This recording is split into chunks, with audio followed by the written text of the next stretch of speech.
All right, let's get right into it. If you're earning a paycheck here in the Netherlands, you absolutely need to understand this.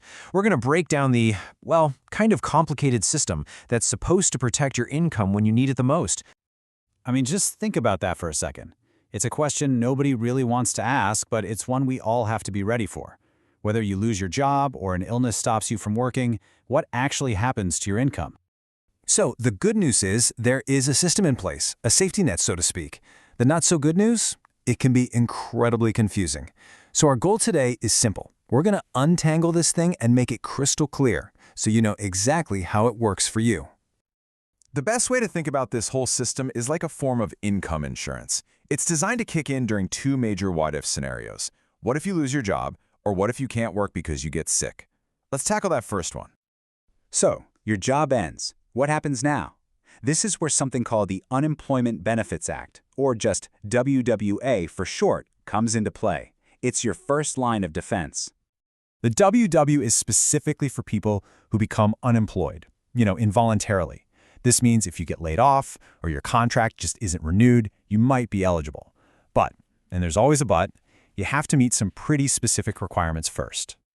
And here's the first big one. It's called the reference requirement, which is just a fancy way of saying you need to have a recent work history. Basically, you have to have been working for at least 26 of the last 36 weeks. So you got to be in the system to get help from the system. Okay, so you qualify, what do you actually get? Well, for the first 2 months, it's 75% of your last salary. Not bad. Then it drops to 70%. But, and this is a huge detail, these benefits are capped. The government only calculates this percentage on your salary up to a certain maximum. So if you're a higher earner, you will not be getting 70 or 75% of your actual full salary.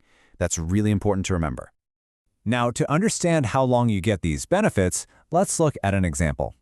This is Jim, and Jim has an amazing 40-year work history. You'd think, wow, 40 years of work, he's going to get benefits for a really long time if he needs them, right?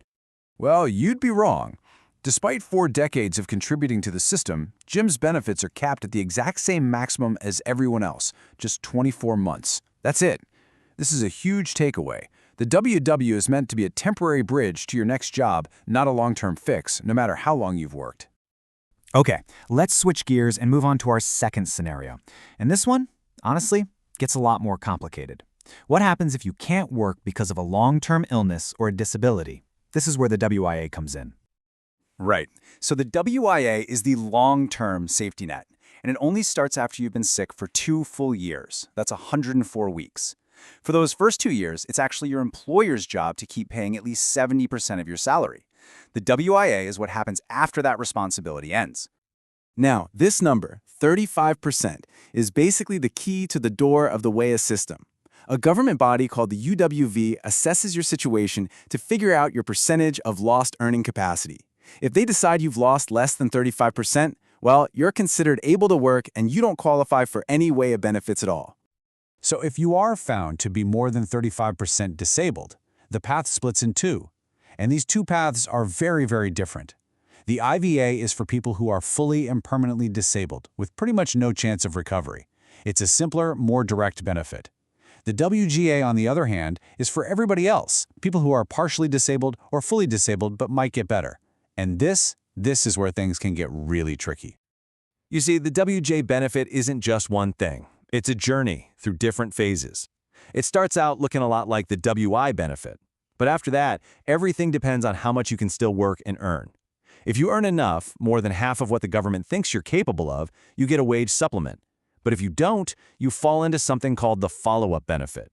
And this is a potential financial disaster because it's based on the minimum wage, not your old salary.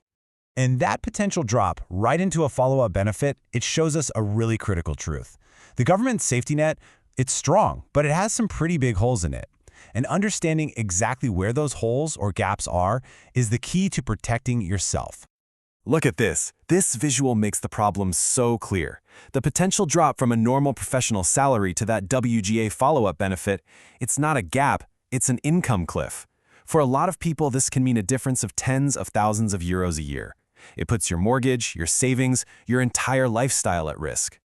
So why is it so easy to fall off this cliff? It all comes down to how the government defines disability.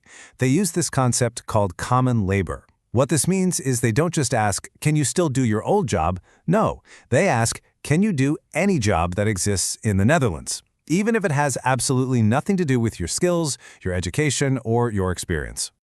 Let me tell you about Julia.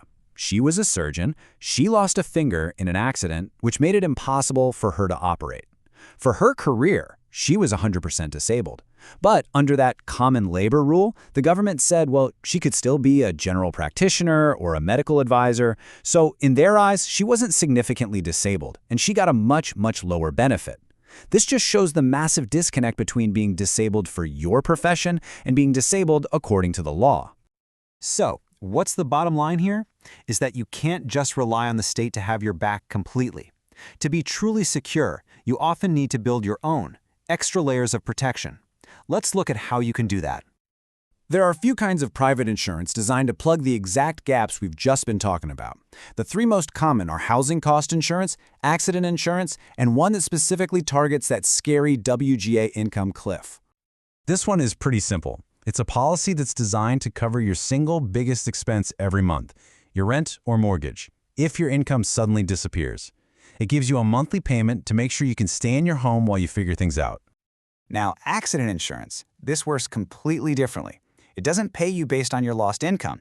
Instead, it pays out a fixed lump sum of cash based on your injury. Insurers use this table, and it sounds a bit morbid, I know, called a glider tax, which basically puts a price on body parts. It's a very cold, calculated system, but it gives you a clear, one-time payment to help you deal with a life-changing event.